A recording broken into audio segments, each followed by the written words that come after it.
Well, what skills will workers need as AI takes hold? To talk about that, I'm joined by Gabby Berlacu. She's Senior Manager at the Upwork Research Institute. Gabby, thank you so much for joining me today. Thank you so much for having me, Linda.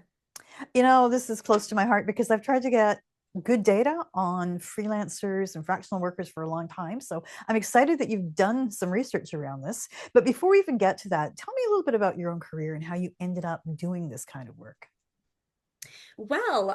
I have always been a work psychologist. So I have a PhD in industrial organizational psychology, and I have worked for a variety of tech companies, really seeking to understand how work is evolving because it's so important for business leaders to understand and be equipped with the insights that they need to lead the workforces of the future. I'm really excited to be at Upwork because it's not only a treasure trove of insights about the freelancer and independent market, but it's kind of its own mini labor market where we're able to really understand in real time how things like AI are shifting how work is done at this sort of project and skills based level. So it's a really great place to be as a work researcher. Well, tell us a little bit about Upwork. How many people do you represent at this point? And, what kind of things are you doing for them or what are you facilitating? Oh gosh. Well, that is a great question. So Upwork is a the world's work platform essentially where we connect businesses with the independent talent that they really need, the skilled talent that they need to do things like build an app, design a website. And so it's really an interesting place to be looking, especially as we talk about emerging technologies like AI. I will have to get back to you with the absolute latest numbers, but I know that we operate in something like 180 countries. We've got nearly 800,000 active clients that are hiring across all of these different geographies, skilled talent doing things, as I mentioned, like designing their websites, like designing their strategies, um, and everything in between. Yeah, I've actually used Upwork on many occasions for Great. work with copy editing and web design too. So I'm really familiar with what you do. And you know what? It's hard to answer how many people are represented because I'm sure they come and go as well, right? And this has been the frustration for those of us who try and do research in this area. It's really hard to get a grasp of who's working as a freelancer, who's taking on this project work, who's getting hired. So as I said, I'm really excited that you did this project. Tell us about the methodology and what you went into it hoping to find. So, to look at in demand skills in particular on our platform, we really look at business leader or client demand. And so, for this particular project, what we did is we really looked at where they are spending the most money at scale. And that really gives us an idea of what business leaders continue to value, even as the world shifts around us. We also looked not just at the volume of spend, but where the fastest growth is. So we tracked year over year, where was there relatively less spend a year ago where we're really seeing an explosion. And so, as a spoiler alert for what we're about to discuss next, we're seeing a lot of embedded AI skills being in very high demand for business leaders as they come to Upwork to seek freelance talent. Do we have a feel for whether we're talking about large companies, smaller companies? Who answered your survey?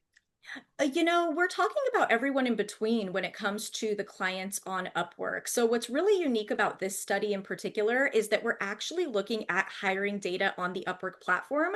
We've got lots of other studies where we're surveying people even beyond Upwork to understand what this looks like at a workforce level.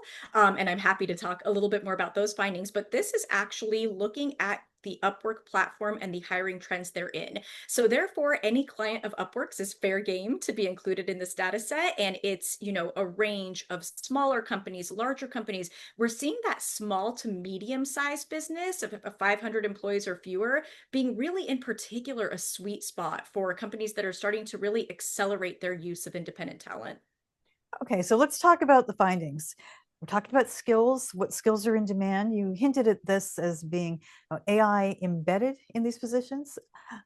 Give us kind of the big picture.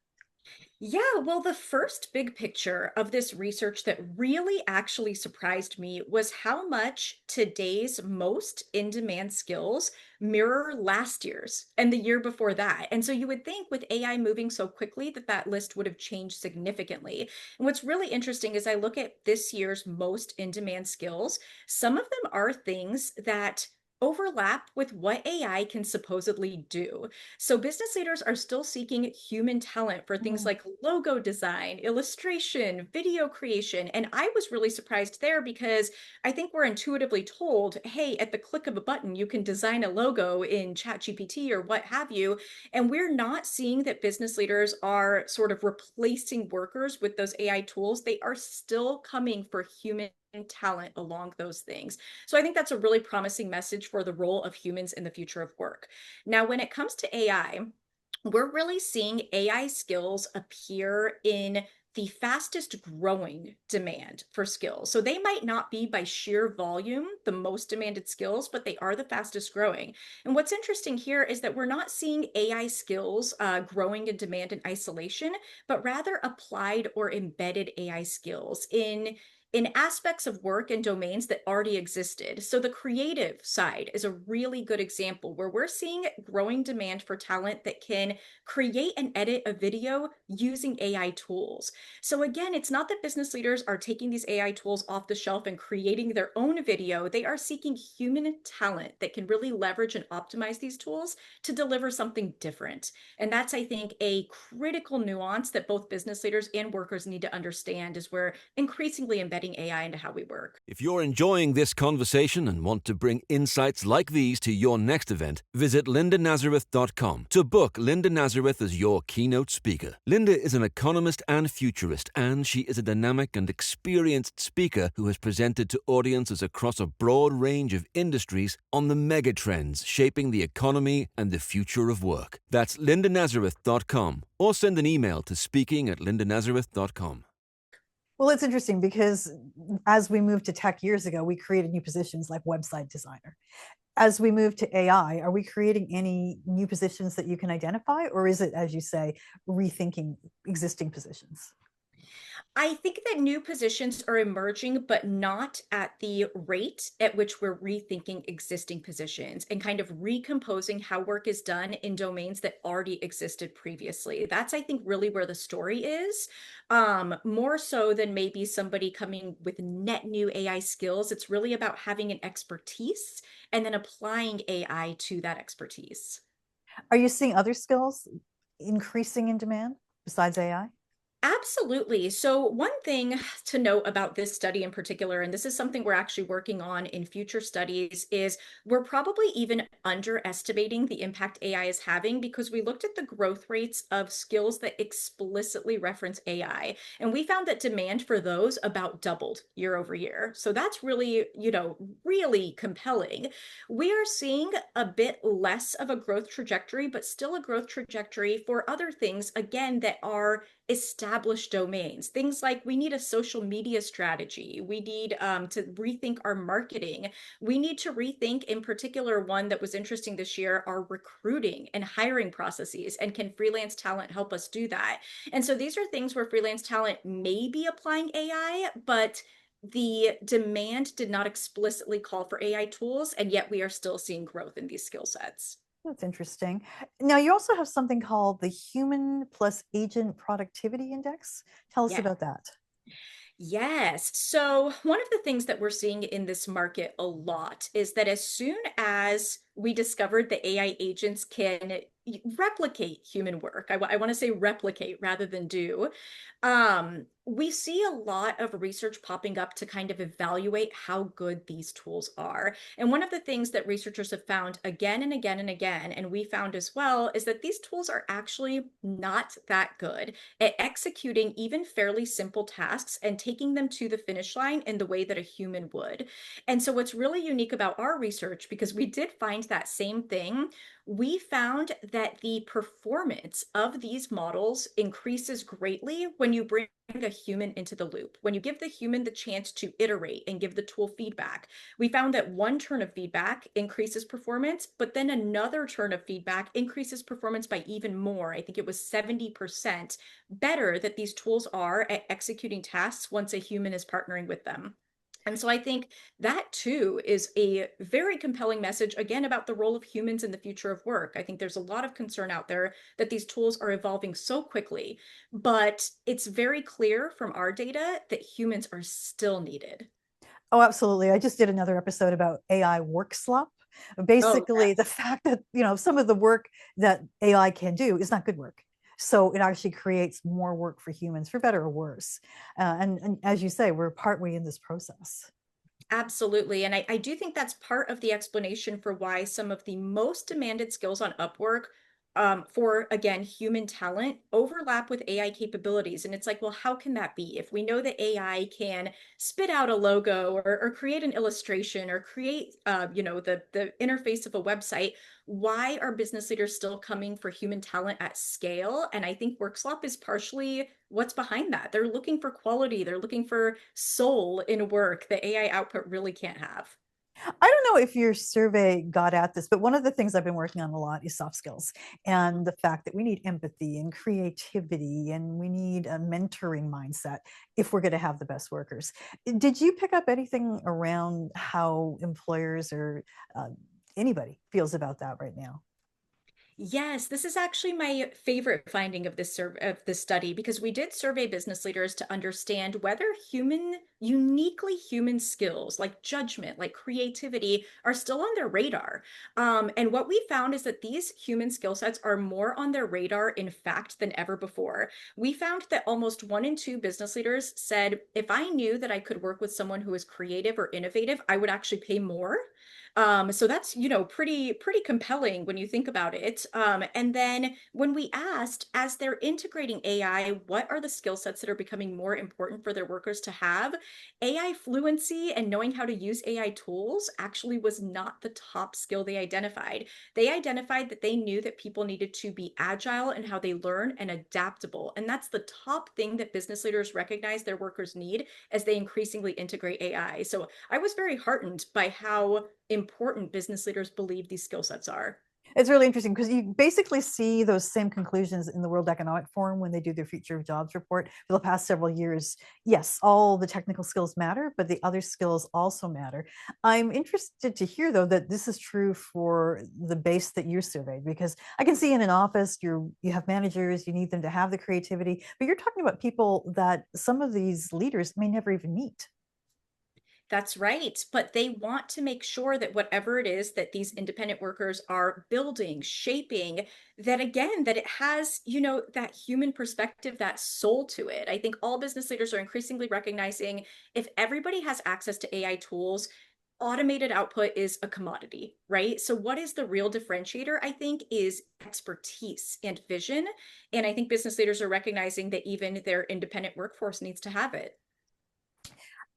If you look forward, Gabby, and you think about the independent workforce, fractional workers or freelancers, or whatever, do you have a feel for how much that market will grow, given all the other forces that we have going on right now? Oh gosh, I love this question because I think it's inevitable, and we are seeing so many signals of that. First of all, we see that 77% of business leaders actually say that AI is accelerating their need for more fractional, on demand, agile talent. And part of that is just that traditional hiring and learning and development have just proven too slow for a fast moving topic like AI. So we're seeing the demand increase from businesses, but we're also seeing the demand increase from workers themselves. We did some research last year that we're actually looking to update this year, where we found that 28% of skilled knowledge workers in the US actually work as freelancers or independent workers, which is actually an astronomical number when you think It about the is. skill gaps organizations are grappling with. If they're not engaging independent workers, they're missing out on 28% of the skilled knowledge worker pool. Do you have a, Furthermore, sorry, do you have a feel for whether those people who are working as freelancers also have other jobs, perhaps with organizations? Because there must be You some know, overlap, right?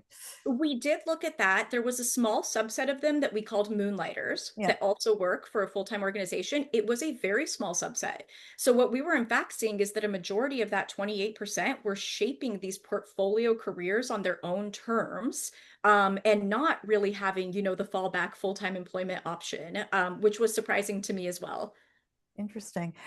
Let's talk about, as we move forward too, you mentioned learning and development. Now that's traditionally been a role, yes, for colleges, universities, but also for workplaces, right? That there is some responsibility to keep workers upgraded in terms of their skills and maybe to pay for training at night or whatever else. If we're talking about fractional workers, does that mean it's all on the individual, and are they stepping up?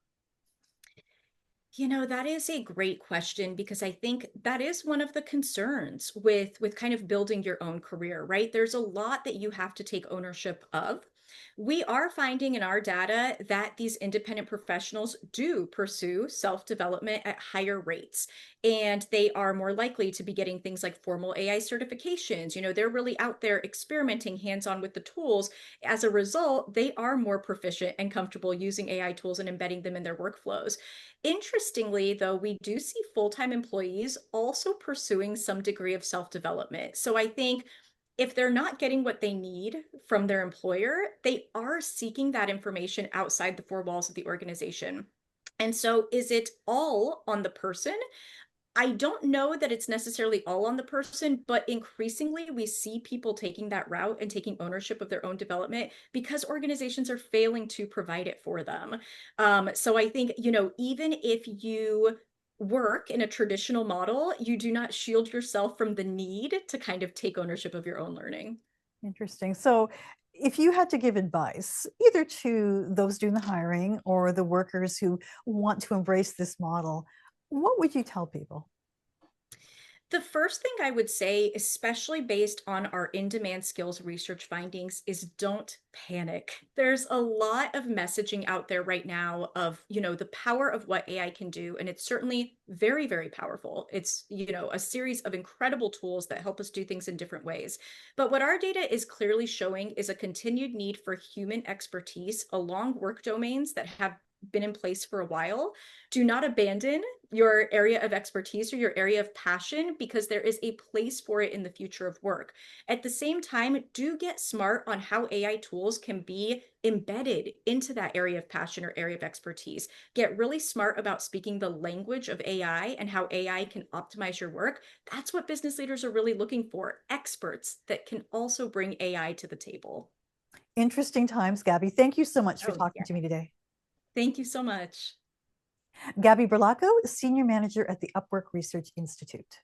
Thanks for listening to Work in the Future. If today's episode sparked ideas for your organization, reach out. I would love to help you shape the future of work at your next event. To discuss your event and book me as a speaker or moderator, please visit lindanazareth.com or email speaking@lindanazareth.com. You can also visit me on Instagram at Linda Nazareth Keynote Speaker and send me a direct message there. If you did like this discussion about the future of work, please remember to subscribe to the podcast. Also, your reviews really help people to find us, so please make sure you take time to leave one wherever you get your podcasts. Thanks so much for listening. And as always, thank you to Stokely Audio for audio production.